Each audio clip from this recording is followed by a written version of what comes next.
우리 신명기 22장입니다.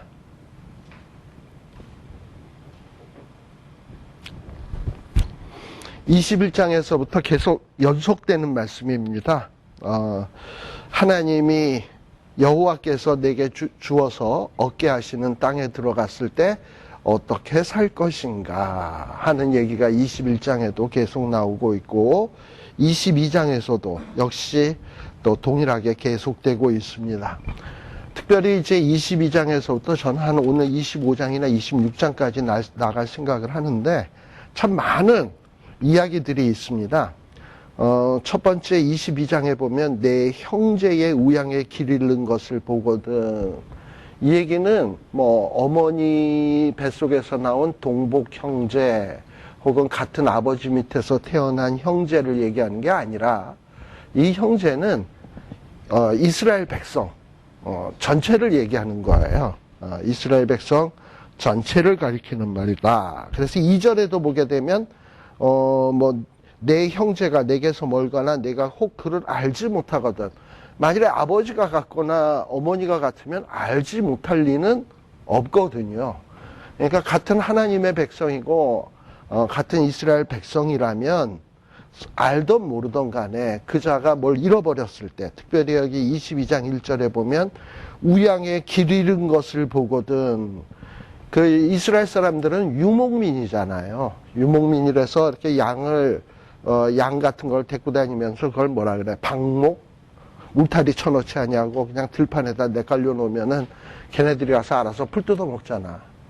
그런데 우리 뭐 성경에도 나옵니다만 우리는 다 양 같아서 각기 제 길로 갔거늘. 이 양들은 이렇게 방목을 하다 보면 엉뚱하게 어떤 놈은 막 그냥 지 길로 막 가가지고 길을 잃어버리는 경우들이 있단 말이에요.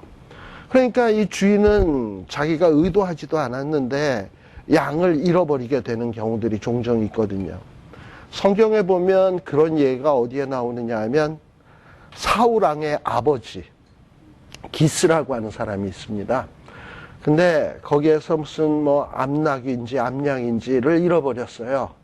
그래가지고 아들 사울 보고 너 가서 나귀 좀 찾아와라 이랬더니 이 사울이 나가서 열심히 그냥 나귀 찾으러 다니다가 나중에는 이제 사무엘을 만나게 되는 그런 이야기가 성경에 나와 있는데 이런 식으로 이렇게 사람들이 본의 아니게 양을 잃어버리는 경우가 있다 이 말이죠. 그러다 보면 또 어떤 사람은 본의 아니게 주인 없는 양을 만나는 경우도 있다 이 말이죠. 우리 같으면 어떻게 하겠습니까? 이게 웬 떡? 이렇게 하는데 웬 떡 그러지 말고 못 본 채 하지 말고 반드시 끌어다가 어떻게 해라? 형제에게 돌려라. 근데 그 형제가 너무 멀거나 혹은 그를 알지 못하면 누가 주인인지 알지 못하면 일단 그러면 그 짐승을 집에 데리고 와라. 그래서 낼름 네가 잡아먹어라 이 얘기가 아니고 집으로 데리고 와서 내 형제가 혹시 양 못 봤어요? 양 못 봤어요? 누가 이렇게 찾기까지 두었다가 그에게 돌려라. 그럼 집에 데리고 와서 그러면 양은 굶기냐? 주인이 찾아올 때까지 먹여주고 물도 주고 돌봐줘야 되는 거예요. 그래서 주인이 나타나면 그대로 돌려주라는 얘기예요. 그러니까 이 얘기는 결국 뭐냐면 주인 없는 물건이나 어떤 주인 없는 재산, 어떤 재물 이런 것들을 발견을 했을 때 이게 웬 떡하고 낼름 먹지 말고 주인 찾아줘라 이 얘기예요. 주인이 누구인지 알지 못하거든 보관해둬라. 찾을 때까지. 그게 뭐냐면 하나님의 축복의 땅에 들어가서 사는 사람들이 해야 될 일이다 라고 얘기합니다. 최근에 보니까 신문에 보니까 어떤 천정에서 돈이 얼마가 나왔대더라. 그런 일도 있었고 또 어디 또 한국에서 있었던 일인데 쓰레기장 안에서 수표더미가 60매덕인가가 나왔다고 그러는데 주인이 안 찾아간대요. 근데 우리가 만일에 그런 거를 발견을 했다 그러면은 이게 웬 떡 이렇게 되기가 하나님의 은혜 할렐루야 이러고서 그렇게 될 거 아니에요. 그런데 여기에 보면 뭐라고 돼 있냐면 3절에 보면 낙이라도 그리하고 의복이라도 그리하라. 그러니까 나귀라고 하는 것은 일종의 생명체의 대표. 그 다음에 의복은 갓나가지만 무생물체의 대표. 우리가 같이 있는 것 가운데는 생명 있는 것도 있지만 생명 없는 것도 같이 있는 것이 있잖아요. 그래서 아무튼 누가 잃어버린 것이 있으면 낼름 먹지 말고 못 본 채 하지 말고 반드시 찾아주어라. 심지어는 4절에 보시게 되면 형제의 낙이나 소가 길에 넘어진 것을 보거든. 짐승이 넘어져서 다쳤거나 걷지를 못하거나 그러면은 못 본 채 하지 말고 그거를 형제를 도와서 걔를 일으켜줘라, 살려줘라 라는 얘기예요. 그래서 이스라엘 사람들은요, 어떤 이런 동물들이 길을 잃어버렸거나 물건을 주인 없는 물건을 발견을 하면 그 장소에서 여기 물건 누가 놓고 가신 분 없어요, 없어요 해가지고 계속 소리를 치게 돼 있나 봐요. 그랬는데 주인이 안 나타날 경우에는 어떻게 했고 계속 하루 종일 이 사람도 일해야지 그 소리만 치고 있겠어요? 그러면 이제 그거를 갖고 가는 거지. 갖고 가서 그래도 주인을 못 찾으면 자기가 먹는 게 아니라 그것은 보통 이스라엘 사람들은 어떻게 했냐면 가난한 이웃에게 나누어 줬다는 겁니다. 본인이 가난할 때는 그러면 안 되지. 그러니까 아무튼 내가 불우이웃인데 이러고 그러면 그럴 수도 있겠지만은 어쨌든 가난한 이웃에게 이걸 나눠주는 건데 아무튼 내가 먹지 않고 가난한 이웃에게 나누어주는 식으로 그런 식으로 그래서 형제를 못 발견할 경우에는 가난한 이웃에게 주었다. 그러니까 그 원리가 무엇인지를 그러니까 내 욕심 채우지 말라는 거죠. 내 거라고 생각하지 말라는 거지. 나도 가난하다 그러고서 버티면 할 말 없지만. 가난한 이웃. 네. 이웃을 내 몸처럼 사랑하라 그랬으니까 내 몸을 내가 사랑해야 되니까. 자, 그 다음에 이제 두 번째 케이스는 어떤 케이스냐. 여자는 남자의 의복을 입지 말아라. 남자는 여자의 의복을 입지 말아라. 옛날 이 고대 사회의 옷이라는 게 그냥 이렇게 그냥 무슨 통짜로 이렇게 걸치는 이런 스타일이잖아요. 특별히 이 가난한 사람들의 그 타락한 문화에서는 여자의 의복, 남자의 의복이 별로 이렇게 구분이 없었나 봐. 그러니까 지금 여기서 여자의 의복을 입지 마라, 남자의 의복을 입지 마라 라는 것은 우리 하나님께서 남자와 여자로 이렇게 구분해 주신 것은 하나님이 구분해 주신 것이잖아요. 그리고 이 남자와 여자는 분명히 다르단 말이지. 근데 이게 창조의 질서인데 이런 창조의 질서를 교란케 하지 말라라는 뜻도 되고 또 하나는 가나안 사람들의 그 우상 문화가 어떤 남녀의 구분 없이 막 이런 식으로 옷도 입고 이러니까 너희는 거룩한 민족이니까 그들의 문화와 좀 구별된 삶을 살아라 라는 뜻이에요. 그러니까 가나안 땅에 들어가거든 하나님이 세우신 창조의 질서 또 너희는 거룩한 백성이니 타민족하고는 좀 뭔가 구별된 이런 삶을 살아라 라는 얘기. 또 6절 이하에 보게 되면 또 무슨 얘기도 나오냐. 하나님의 축복의 땅에 들어갔을 때 길 가다가 나무나 땅에 어떤 새의 보금자리를 발견을 했더니 그 안에 새 새끼가 있고 알이 있고 거기에다가 어미새가 그 알을 품을 것을 딱 발견을 한 거야. 이런 걸 보고 뭐라 그래요? 꿩 먹고 알 먹고. 근데 이 꿩 먹고 알 먹고 하지 말라는 거예요. 우리는 꿩 먹고 알 먹고가 좋은 건데 꿩 먹고 알 먹고 하지 말고 반드시 한쪽은 살려주라는 거야. 특히 누굴 살려주게 돼 있냐? 거기에 보면 7절에 보면 어미를 놔줘라. 왜냐하면 새끼들은 어미의 돌봄이 없으면 어차피 죽을 거잖아요. 그러니까 새끼는 취하되 어미는 살려주라는 거예요. 그래서 양 두 가지를 한꺼번에 취하지 마라. 왜 이런 얘기를 했을까? 하나님이 창조하신 이 피조물, 동물들에게 대해서도 너가 어떤 이런 사랑과 애정을 품으라는 거예요. 그리고 또 이렇게 어미새, 새끼새, 이 엄마와 새끼는 어떤 사랑으로 얽혀진 관계인데 그런 거를 그냥 홀라당 집어먹어가지고 그러지 말라는 거지. 그러면서 어느 한쪽을 또 여기에는 어떤 의미도 있을 수 있냐면 자연보호. 그야말로 눈에 띄었다고 어미고 새끼고 마구잡이로 막 잡아먹지 말고 한쪽은 살려줘야 또 번식을 하고 그것들이 번창을 할 거 아니에요. 그러니까 그런 어떤 여러 가지 하나님이 세워주신 창조의 질서를 보존해라. 또 짐승들 간의 사랑의 관계도 인정해줘라. 이것이 뭐냐면 하나님이 주신 땅에 들어갔을 때 하나님의 백성들이 살아야 될 방식이다라는 것을 가르쳐주는 겁니다. 그러니까는 어미새, 어미알. 그러니까는 우리는 이걸 보고 성경에는 어미새랑 어미알이라 그랬지.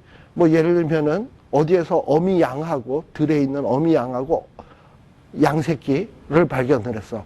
어디 뭐 어미양이랑 어미양 새끼랑은 얘기하지 않지 않았냐? 이건 먹어도 된다. 어미새랑 어미알이라 그랬으니까 이렇게 문자적으로 이렇게 볼 게 아니라 이거는 하나의 원리로서 준 거라 이 말이죠. 그러니까 이 말씀을 가지고 우리가 이건 새와 알에 대한 관계다. 그냥 어떤 포유류는 괜찮다. 이런 식으로 생각하지 말라는 얘기예요. 그래서 이 신명기에 나오는 율법은 그 원리를 우리가 왜 이런 말씀을 하실까 하는 거를 생각해야지 이거를 문자적으로 지키는 것으로 그래서 나는 이거 지켰다 이렇게 생각하면 안 된다는 얘기예요. 자, 그러면서 어미새를 놓아주어라. 자, 그런데 7절에 보면 그리하면 내가 복을 누리고 장수하리라. 예를 들면 이거 나는 만물의 영장이고 짐승들은 나에게 맡긴 것이니까 내가 디립다 잡아먹고 뽑아먹고 해 먹으면 잘 살 것 같은데 그게 잘 사는 게 아니라 하나님이 주신 원리대로 할 때 잘 산다는 거예요. 사실 자연을 훼손시켜서 요즘 우리 인류가 얼마나 많은 그 불행에 직면해 있습니까? 여러 가지 재난에. 그러니까 우리가 자연을 보호하지 아니하고 자연을 아끼지 아니하고 자연을 사랑으로 대하지 않으면 나중에 이 자연들이 훼손되고 질서가 깨지면서 엘니뇨라든지 온난화라든지 이런 게 발생돼 가지고 나중에 우리에게 큰 화로 다가온다는 사실도 우리들이 기억해야 돼요. 근데 우리가 이런 창조의 질서를 잘 유지 보존하면 우리가 복된 삶을 살 수 있거든요. 근데 디립다 빼먹고 디립다 쓰고 이러면 결국은 우리가 망하는 길이다. 이게 하나님의 축복의 땅에 들어갔을 때 하나님의 백성들이 생각해야 될 일들이라는 거예요. 그러니까 오늘날 교회가 이런 문제에 대해서 이런 접근을 하는 사람들이 얼마나 될까? 좀 그래요. 그 다음에 또 8절에 보면 또 새로운 케이스인데 집을 특별히 새 집을 건축할 때에 지붕에다가 난간을 만들어서 사람을 떨어지지 않게 하라. 원래 이스라엘 사람들의 지붕은 그 위에 지붕이 평평하게 돼 있어요. 우리나라는 지붕이 이렇게 생겼잖아. 근데 이 이스라엘 사람들은 지붕이 이렇게 생겨가지고 여기 턱이 약간 있어가지고 비가 오면 거기 물이 이렇게 고이게 해가지고 그거를 아래로 해서 물을 저장 탱크에다 이렇게 저장을 하고 그래요. 그래서 이 지붕을 비가 많이 오는 지역이 아니니까 지붕을 이렇게 평평하게 해놓습니다. 그러다 보니까 지붕이 넓다라니까 정방형으로 넓다라니까 사람들이 저녁 때 선선할 때는 지붕 위에 올라가서 이렇게 있기도 하고 지붕 위에 올라가서들 이것저것을 많이 합니다. 기도도 하고. 근데 이렇게 지붕에 올라가 있다 보니까 또 지금처럼 이런 조명이나 어떤 등불 같은 게 제대로 있는 게 아니니까 조금 밤눈이 어두운 사람은 여기도 지붕 위거니 생각하고 좀 걷다가 보면 그냥 발을 헤뛰어가지고 그냥 아래로 꽈당 떨어지는 경우가 있거든요. 그러니까 그런 거를 대비해서 뭘 설치를 하라고 돼 있냐면 난간을 설치를 해라. 근데 이 난간의 높이는 보통 이스라엘 사람들은 한 1m 정도의 높이, 그러니까 우리 허리에 차는 높이 정도로 난간을 세우게 한 거예요. 그러니까 무슨 얘기입니까, 이거는? 어떤 다른 사람의 안전을 위해서 조치해라 라는 얘기 아니겠어요. 그러니까는 근데 만일에 이런 조치를 하지 않았을 때는 어떻게 되는가? 8절에 그 피 흐른 죄가 내 집에 돌아갈까 하노라.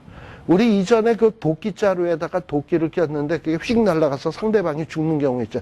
내가 의도해서 죽인 게 아니잖아. 그런 경우에는 도피성으로 피하면 삽니다. 그러면 이것도 사실 어떻게 보면 뭐 내가 그 사람 떨어지라 그래서 지가 떨어졌지? 뭐 이러고서는 내가 의도한 건 아니잖아요, 사실은. 그러나 내가 막을 수 있었던 거였거든. 난간을 설치를 했다면. 근데 그 어떤 나의 책임에 대한 태만이한 죄, 그것 때문에 문제가 발생했다는 거예요.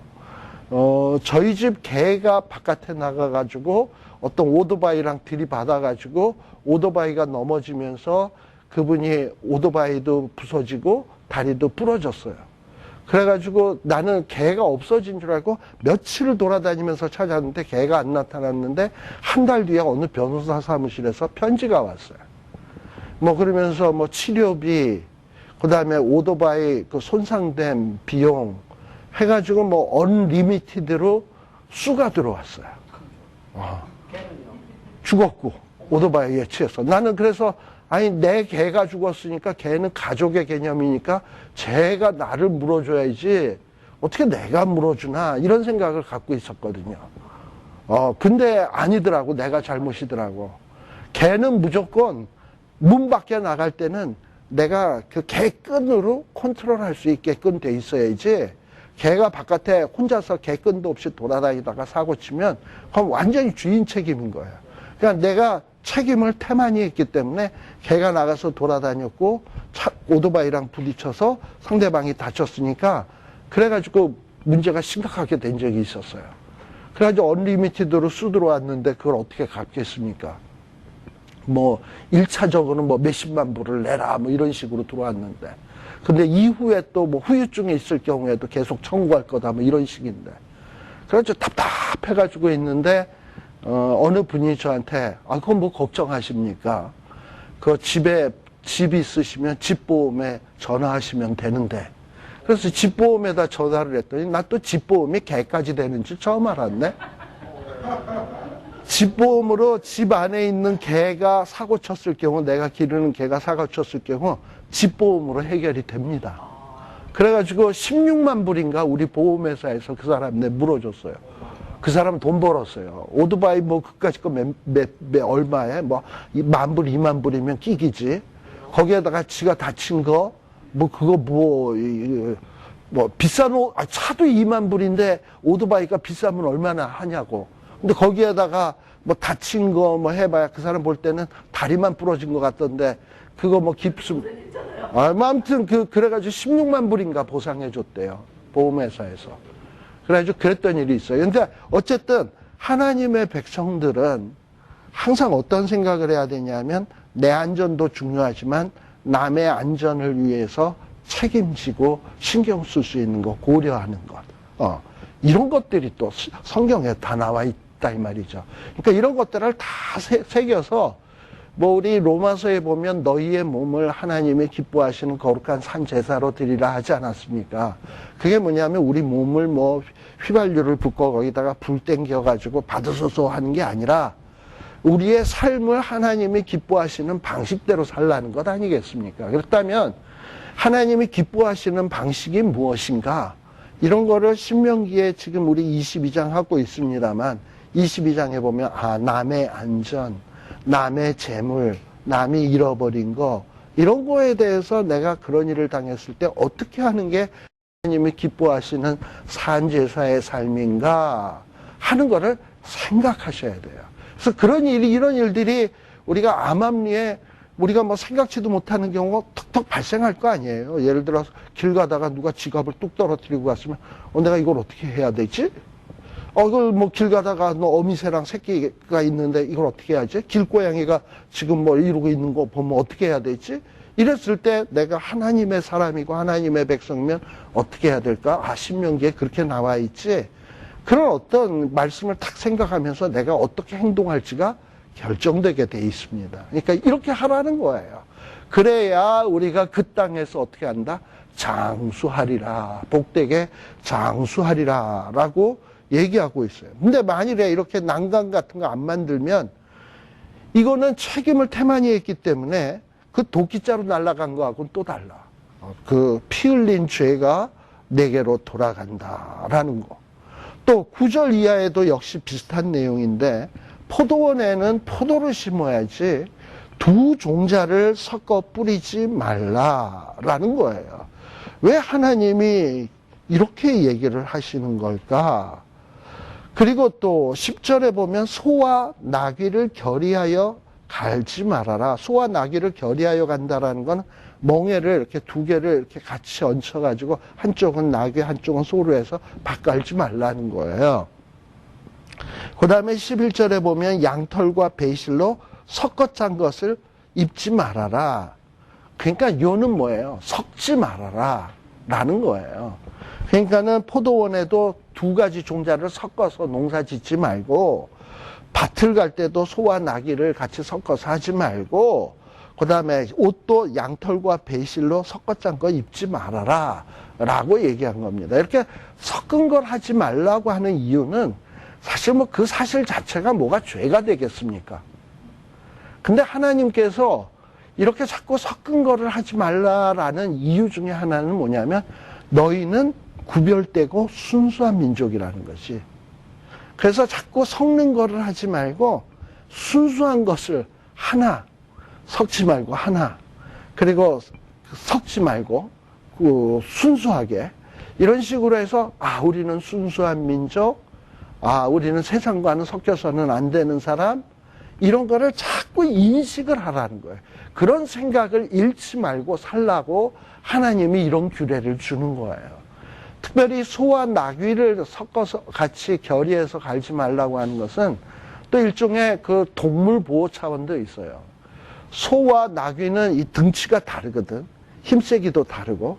근데 서로 이렇게 언밸런스 되는 존재를 같이 밭을 갈다 보면 두 놈 다 힘들어.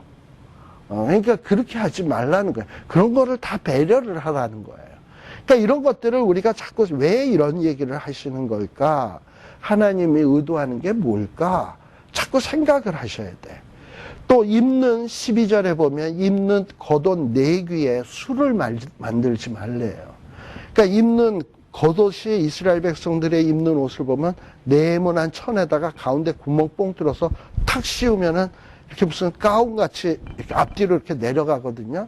그리고 이렇게 추렁하게 늘어지게 망토처럼.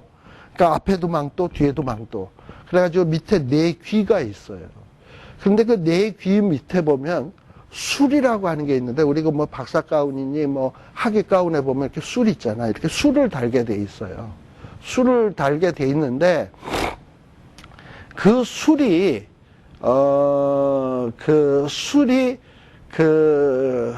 보통 어떻게 돼 있냐면은, 8가닥을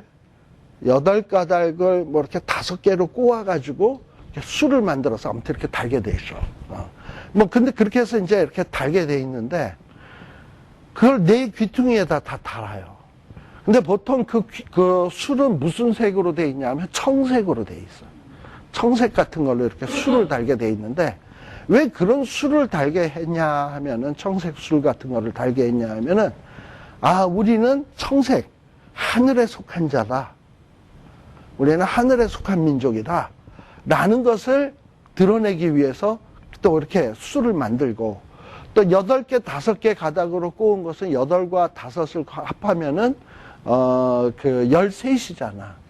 거기에다가 그런 거를 보통 뭐라 그러냐면, 그 술을 치치카인가 뭐 아무튼 그런 술이라고 하는 거를 그렇게 히브리어로 발음을 하는데, 그 알파벳을 더하면 히브리어는 그 알파벳이 숫자거든요. 그 숫자를 하면은 얼마가 되냐면 600이 돼. 그래서 600 플러스 아까 13이라는 얘기했잖아요. 13개. 그래서 이스라엘 사람들은 하나님의 율법을 하라는 명령 몇 가지, 하지 말라고 하는 명령 몇 가지 해서 토탈 몇 가지의 명령으로 율법을 정리를 했냐면 613개의 명령으로 그들은 이렇게 요약을 해놨어요. 율법을.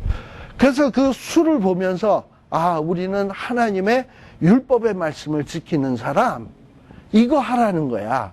그래서 그 수를 그냥 폼으로 다는 게 아니라, 그거는 뭐냐면 우리는 하늘에 속한 자, 우리는 이 땅에 살지만 하나님의 법대로 사는 사람, 이런 거를 자꾸 생각나게 하라고 그 수를 단 거예요. 그런데 그 근본적인 원리나 의도는 망각하고, 이게 나중에 그 바리새인들 있잖아요.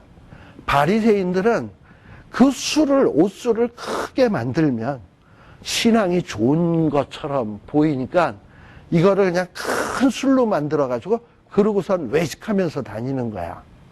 그래서 예수님께서 이 회칠한 무덤들아 하고 예수님께서 책망하신 거예요.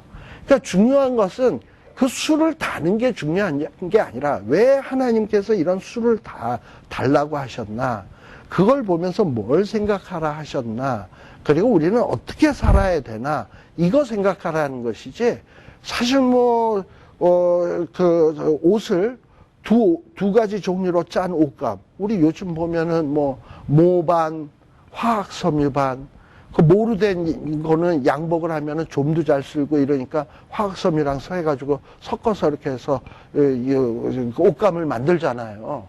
그런 거 입으면 안 되겠네? 그냥 순수한 모로 된 것만 입어야 되겠네? 문제는 그게 중요한 게 아니라, 아, 우리가 이렇게 자꾸 이렇게 이런 옷을 입음으로써 나는 구별된 사람, 하늘에 속한 자, 세상과는 섞여서는 안 되는 사람, 이런 인식과 자기 그 갱신, 이런 것을 잊지 말라는 거예요. 그래서 가나안 땅에 들어가거든 우리가 어찌 살아야 되는지. 그 다음에 13절. 그리고 신약 성경에서는 소와 나귀를 결의하여 가는 거에 대해서 뭐라 그러냐면 불신자와 멍에를 같이 하지 말라라는 말이죠. 그러니까 그건 뭐냐면 불신자와 자꾸 이렇게 섞여서 하다 보면 내가 거기에 물이 드니까. 또 결혼 같은 것도 가능하다면 신자끼리 해야지, 불신자와 멍에를 같이 하다 보면 까마귀 노는 곳에 백로야 가지 마라 그러지, 백로 노는 곳에 까마귀 가지 마라 그러지 않잖아요. 예수 믿는 사람이 안 믿는 사람과 섞여서 지내다 보면 예수 믿는 사람이 타락할 확률이 높지, 얘네들이 개종할 일은 거의 별로 없거든요. 그건 만에 하나거든. 그러니까 하나님께서는 이걸 자꾸 구별하라고 말씀하고 있는 거예요. 자, 그 다음에 또 13절 이하에는 또 새로운 얘기가 나오는데, 거기에 보면은 이제 아내를 취해서 동침을 했어요. 그랬는데 동침하고 나니까 이제 완전히 내 거 됐다 생각을 하니까 매력이 좀 사라져가지고 점점 미움으로 바뀌어지기 시작을 해. 그런데 이 부인을 내치려고 하니까 핑계거리가 있어야 되잖아요. 그래서 핑계거리를 만드는데 어떻게 만드느냐. 내가 이 여자랑 첫날 밤을 보냈는데 이 여자는 원래 처녀가 아니었다. 이러고서는 아주 그냥 여자가 처녀 아니었다고 그냥 누명을 팍 뒤집어 씌우는 거예요. 그러면 어떻게 해야 되느냐. 그 여자 쪽 부모에서 보통 첫날 밤을 보내고 나면 그 자리옷이라 그래가지고 옷에 그 처녀의 흔적에 피가 묻게 되면 그거를 친정 아버지가 간수하고 있어. 그래가지고 남자가 비방거리를 만들어서 봐라 이렇게 있는데 이러고선 해가지고 이 남자가 부인에게 그냥 억지 누명을 쓰였으면은 그 남자를 혼내줘야 되는 거야. 그런 어떤 이 법이 지금 여기 나와 있어요. 그래가지고 여기 보니까 16절, 17절에 보니까 처녀의 아비가 친정 아버지죠. 장로들에게 가서 말하기를 내 딸을 이 인간에게 아내로 주었는데 이자가 내 딸을 미워해가지고 비방을 만들었는데 처녀의 표적을 보지 못했다. 그런데 내 딸의 처녀의 표적은 이것이다 하고서 그 자리옷에 피 묻은 흔적을 딱 보여주게 되면 이 성읍의 장로들은 뭐냐면 그 동네에 있는 어른들인데 이 사람들이 보통 그 동네에서 일어나는 일들을 재판, 무슨 송사나 시시비비가 가릴 일이 생기면 이런 거를 재판하는 일들을 했어요. 그럼 친정아버지가 그 장로들에게 갖고 와서 처녀의 표적이 이렇게 있는데 처녀 아니라 그래가지고 내 딸내미를 지금 내쫓는다. 이러고서는 증거를 딱 내밀면 어떻게 하게 돼 있냐. 성읍 장로들은 그 사람을 잡아다가 족치게 돼 있어요. 거기 그 18절에 보면 때려라. 그리고 또 때릴 뿐만 아니라 또 어떻게 해야 되냐? 누명 씌운 대가로 벌금을 내게 돼 있는데 은 100세겔. 자, 이 은 100세겔이 얼만큼이냐? 우리 예수님이 그 가룟 유다가 팔아먹을 때 얼마에 팔아먹었죠? 은 30이라 그러죠? 이게 30세겔이에요. 은 30세겔이라는 게 뭐냐면 종값이야, 종값. 예를 들면 어떤 종을 속량을 할 때 이 종에 대한 몸값을 30세겔로 친 거예요. 그리고 보통 여자들이 이제 어디에 시집을 가잖아요? 여자들이 결혼을 하게 되면 이 여자의 남편 될 사람은 친정에다가 지참금이라 그래가지고 얼마를 주게 돼 있냐면 은 50을 주게 돼 있어요. 은 50은 왜 주냐? 이 여자가 그동안에 그 친정집에 있으면서 그동안 하던 일들이 많잖아. 우리 성경에 보게 되면 누굽니까? 이삭을 결혼시키기 위해서 엘리에셀인가 하는 아브라함의 종이 저 바단 아람에 가는 거 아시죠? 그랬더니 그때 갔을 때 리브가가 뭐하러 나왔습니까? 우물가에 물길로 나왔잖아. 양떼들을 데리고. 이렇게 여자들도 이스라엘 그 부족 사회에서는 여자들이 우물물을 기른다든지 또는 양떼들을 물을 먹인다든지 이런 어떤 노동을 했거든. 그리고 또 야곱이 또 도망치고서 또 바단 아람에 갔을 땐 또 누굴 만났습니까? 라헬이 또 물길로 나왔던 거 아시잖아요. 그러니까 여자들이 이렇게 많은 노동들을 했다고. 근데 이 여자들이 노동을 하던 여자들이 시집을 딱 가버리면 그 여자가 하던 일을 누군가가 해야 될 거 아니에요. 그러니까 여자를 시집 보내고서는 아무것도 받지 않으면 그 여자를 가진 집 쪽에서는 굉장히 손해를 보는 것이고 여자를 데리고 가는 쪽에서는 굉장히 이득을 보는 것이 되잖아. 그렇잖아요. 데리고 가서 이제 자기 노동력을 쓰게 될 테니까. 그러니까 남자 측에서는 여자를 데리고 가는 조건으로 종값보다 더 많게. 종값이 30인데 은 50을 지참금으로 주게 돼 있어요. 왜냐하면 종보다 더 일을 많이 했다는 거지. 근데 종값도 남자 종이 상값이 30이거든. 그러니까 남자 종값보다도 더 많이 해서 여자를 시집할 때 은 50을 주게 돼 있어요. 근데 이렇게 여자에게 너 처녀 아니다. 결혼할 때 보니까 비방거리를 만들어서 여자를 내쫓으려고 했는데 나중에 증거가 딱 나와서 빼도 박도 못하게 됐을 때는 얼마를 보상해야 되냐? 100. 그러니까 괜히 잘못했다가는 매 맞고 돈 꼬나 받고 뭐 완전히 이렇게 되는 거예요.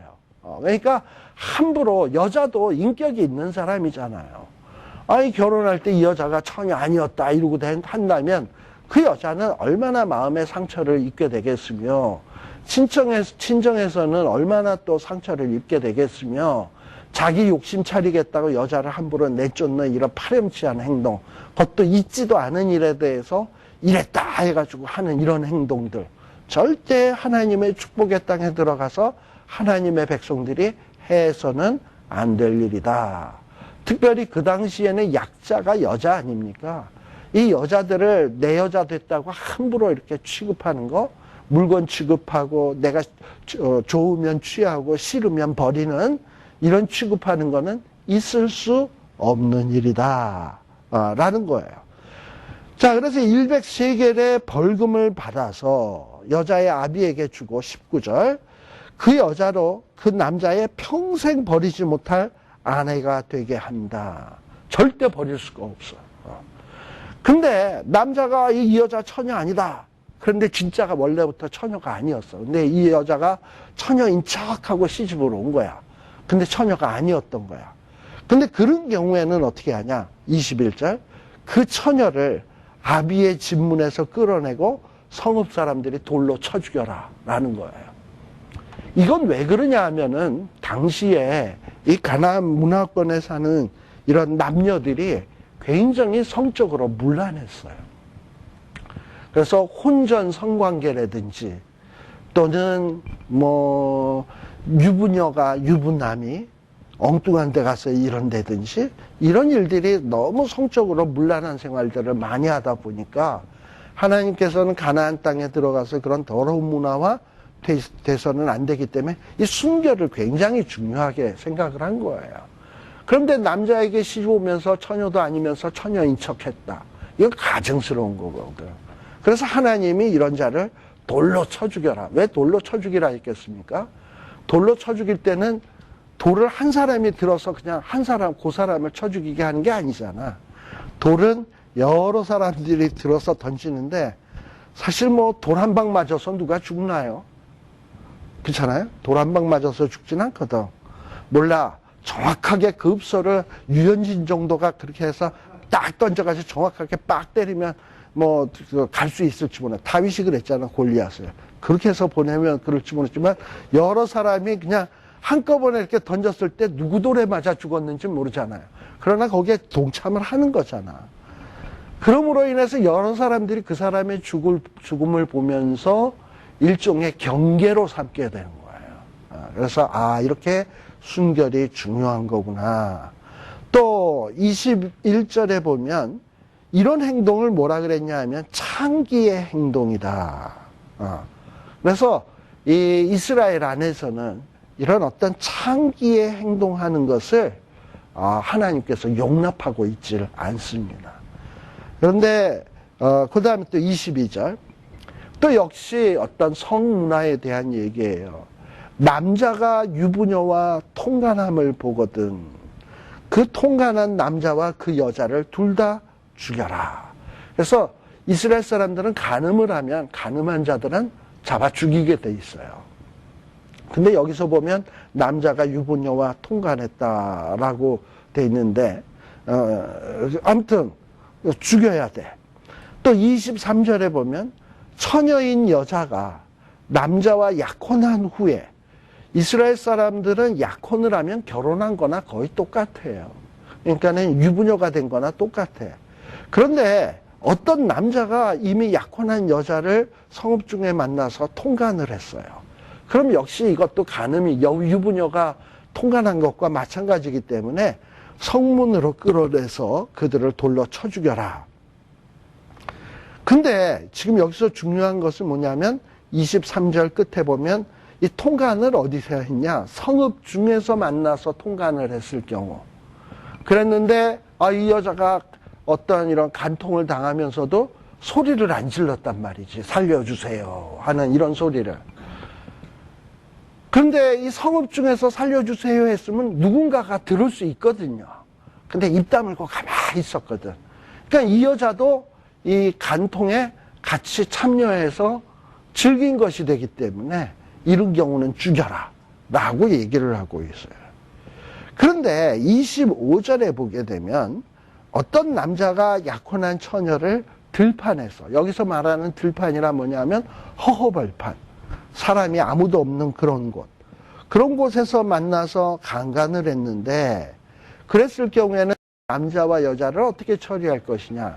그때는 남자만 죽여라. 이유가 뭐냐? 처녀에게는 아무것도 행치 말 것은 처녀에게는 죽일 죄가 없다. 왜냐하면은 27절에 보면 이 처녀가 소리를 질러도 허벌판이기 때문에 구원할 자가 없기 때문에. 그러니까 남자가 신체적으로 크고 힘도 세고 이러니까 남자가 강간하려고 작정을 하면은 여자는 꼼짝 못 하잖아요. 저 에어컨 껐으면 좋겠는데. 거기 그 오프를 하시면 돼요.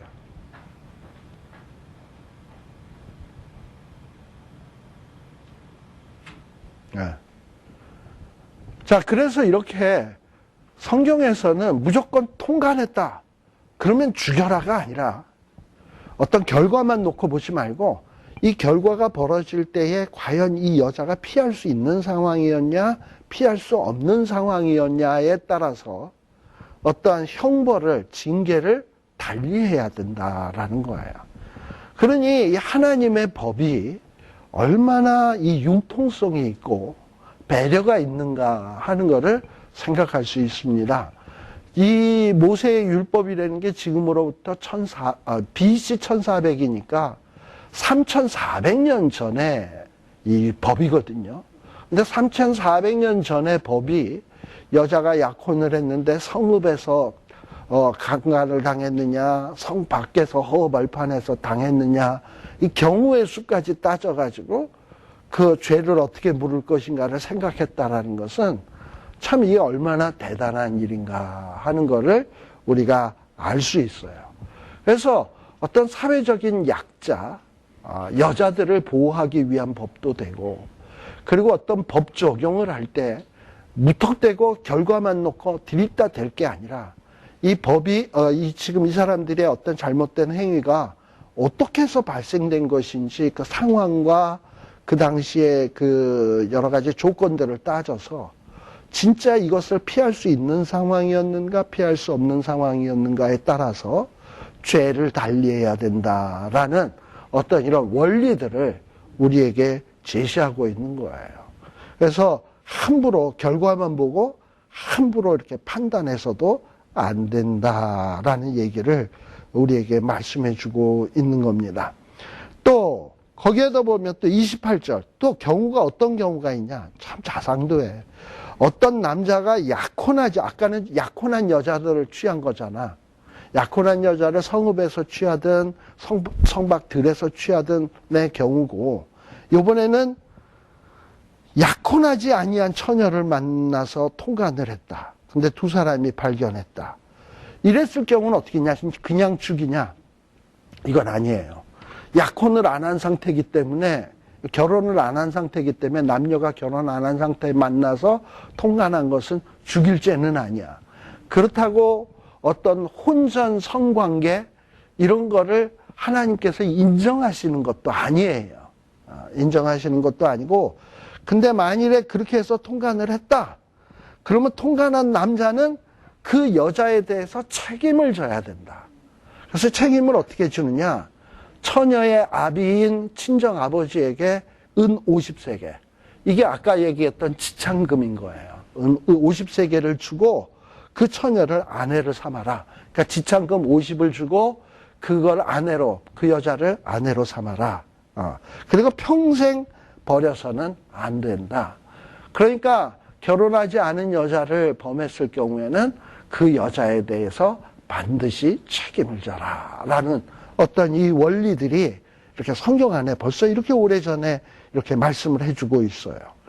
또 30절에 보게 되면 사람이 그 아비의 후시를 취하여, 그러니까 아버지의 이제 두 번째 부인이나 뭐 아무 그쯤 되겠지.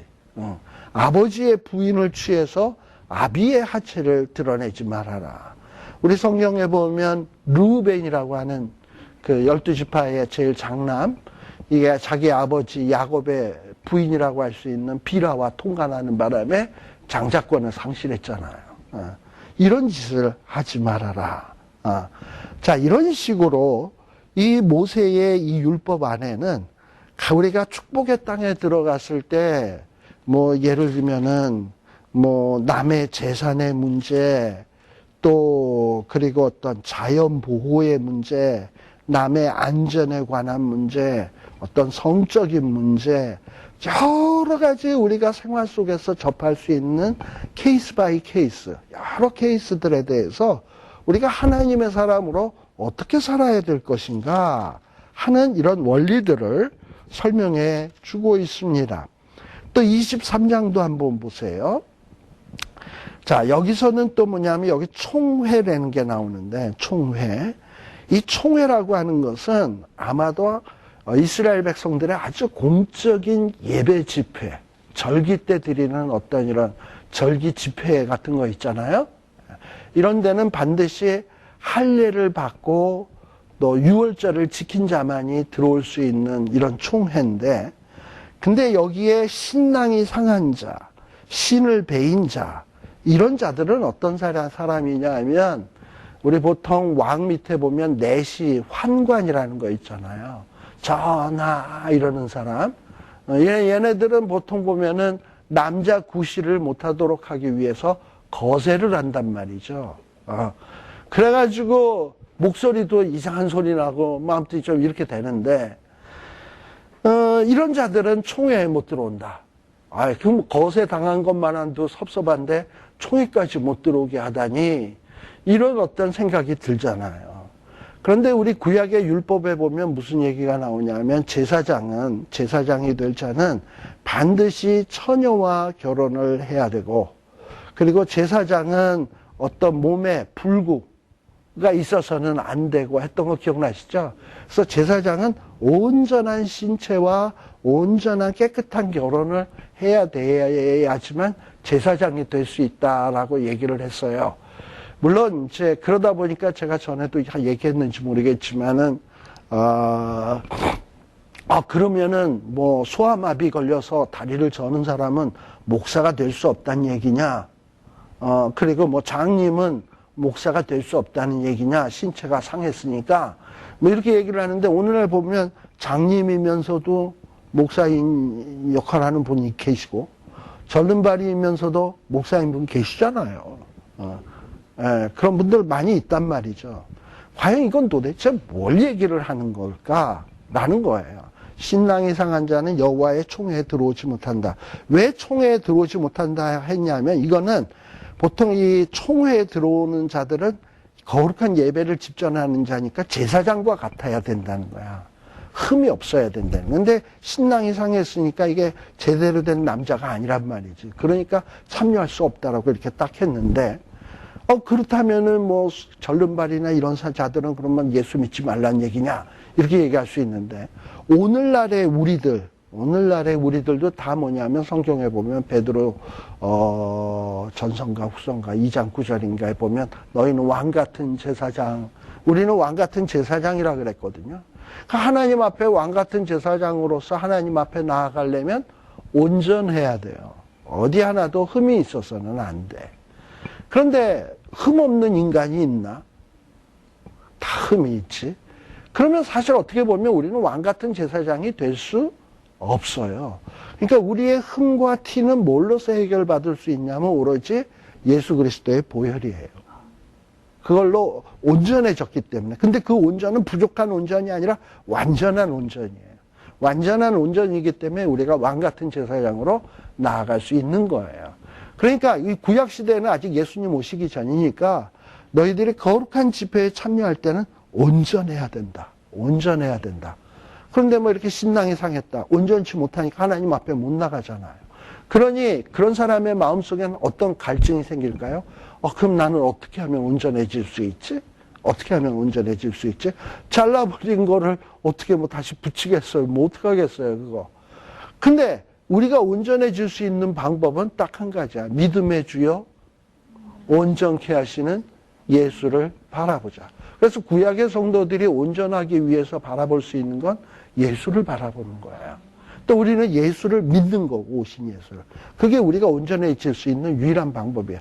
근데 예수를 믿지 아니하고 온전치도 못한 자가 함부로 하나님의 총회에 참석하면 안 된다는 거지. 또 그렇다고 또 예수 믿어서 온전하게 되었다고 해서 이걸 또 자꾸 망가뜨리면 되느냐? 그것도 안 된다는 거지. 그래서 하나님 앞에서는 어쨌든 온전하기를 힘쓰라는 거예요. 온전치 못하면 절대 하나님의 총회에 들어오지 못한다. 또 2절에 보게 되면 사생자라고 하는 것은 뭐냐면, 말 그대로 우리는 사생자라는 것은 무슨 뭐 미혼모가 낳은 자식들만 사생자라고 생각하기 쉽잖아요. 또 부모를 모르는 자식, 그런 자들을 사생자라고 생각할지 모르잖아. 근데 여기서 말하는 사생자는 어떤 거냐면, 어쨌든 음란한 어떤 관계를 통해서 낳은 자식들. 그래서 하나님이 보실 때 부정한 방법으로 태어난 자식들. 이런 자들을 총칭할 거예요. 이런 자들은 여호와의 총회에 들어와서는 안 된다라는 거예요. 또 3절에 보면 암몬 사람, 모압 사람. 이 암몬과 모압 사람은 사실 어떻게 보면 이스라엘하고는 친척지간인데, 그런데 이런 자들이 왜 여호와의 총회에 못 들어오냐? 암몬 사람, 모압 사람들은 은근히 이스라엘 백성들이 광야에서 올 때 핍박하고 이스라엘 백성들이 망하기를 바랬던 사람들. 특별히 이 모압 사람들인 경우에는 미디안 사람들하고 결탁해서 발람이라고 하는 선지자를 고용을 해가지고 이스라엘 백성들을 저주하려고 했어요. 이렇게 하나님의 백성의 가는 길을 방해하고 그리고 그들을 타락시키려고 했던 이런 못된 자들은 하나님의 총회에 합당치가 아니하다. 자, 그래서 그래서 거기 설명이 나오네요. 4절에 보면, 너희가 애굽에서 나올 때 이 암몬과 모압 사람들이 그래도 친척지간이면 떡과 물로, 너네 배고프지? 이거 좀 먹어. 힘내. 이러지 아니하고, 오히려 어떻게 했다? 4절에 보면, 부올의 아들 발람에게 뇌물을 주어서 이스라엘 백성들을 저주케 하였다. 그러나 하나님은 어떻게 하냐? 이스라엘 백성들을 사랑하심으로 발람의 저주대로 되도록 하지 아니하고 그 저주를 변하여 복이 되게 하셨다. 그러니 너희는 평생에 이 모압과 암몬 사람들의 평안과 형통을 영영히 구하지 말지니라.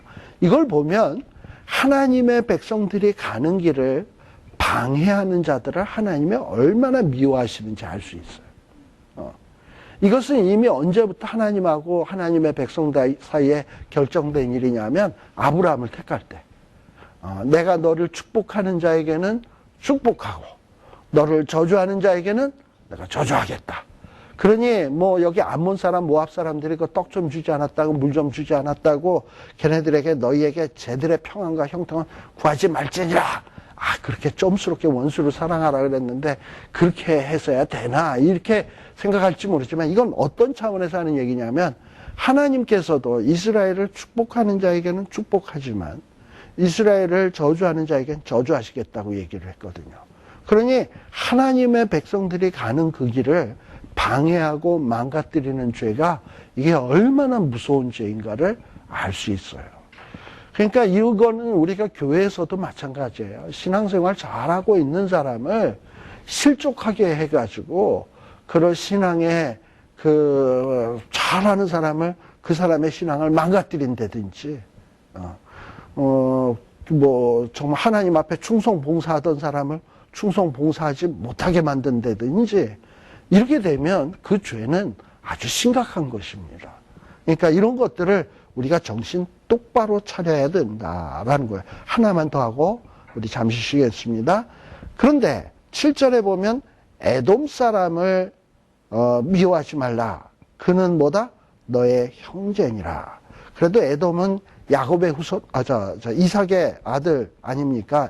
에서의 후손 아닙니까? 그래서 형제 나라니까 애굽 사람 에돔 사람 미워하지 말래. 또 누구도 미워하지 말라 그러냐 하면 애굽 사람도 미워하지 말라. 사실 이스라엘 백성들이 그 애굽 땅에 들어가서 살게 된 것은 가나안 땅의 큰 흉년 때문이었어요. 그래서 야곱 때에 한 70명의 식구들이 애굽에 들어가서 살게 됩니다.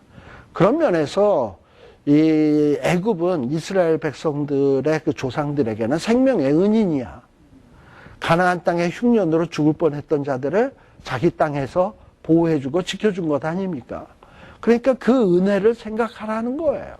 물론 400년 동안 이스라엘 백성들을 노예로 부려먹은 일도 있지만 그러나 처음에 들어왔을 때 그들로 인해서 얻은 혜택도 있으니까 너무 부려먹은 것만 생각하지 말고 혜택을 생각을 해서 뭐냐면 그들에게 감사할 건 하고 너무 그렇게 미워하거나 그러지 말아라.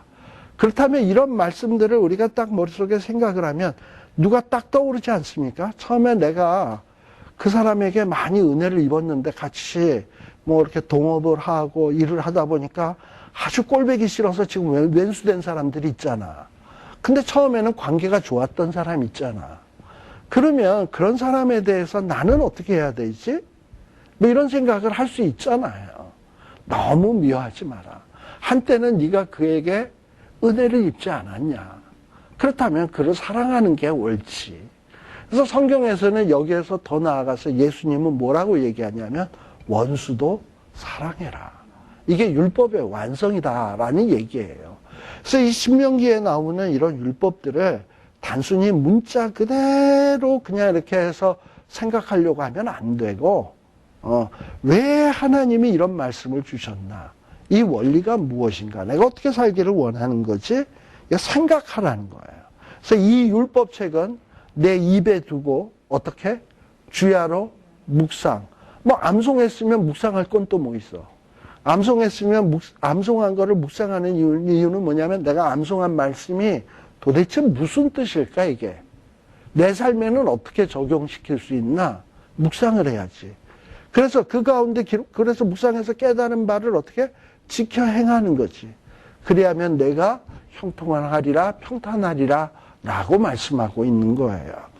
그래서 참 요 신명기의 요 뒷부분에 나오는 내용들 우리가 평소에는 잘 읽지도 아니하고 이건 우리랑 관계없는 법, 과거 이스라엘 백성들에게만 해당된 법 이러고서는 쓱 넘어가기가 쉬운데 여기에 나오는 법들을 하나하나 따지면서 그 원리가 무엇일까, 우리에게 의도하는 것은 무엇일까 하다 보면 우리가 오늘날 기독교인으로서 현대 생활 속에서 어떻게 하나님이 기뻐하시는 윤리의 삶을 살 수 있나, 그런 삶을 살 수 있나 하는 귀한 원리들을 이 안에서 많이 뽑아낼 수 있을 것 같다라는 생각이 듭니다. 잠시 쉬었다 가겠습니다.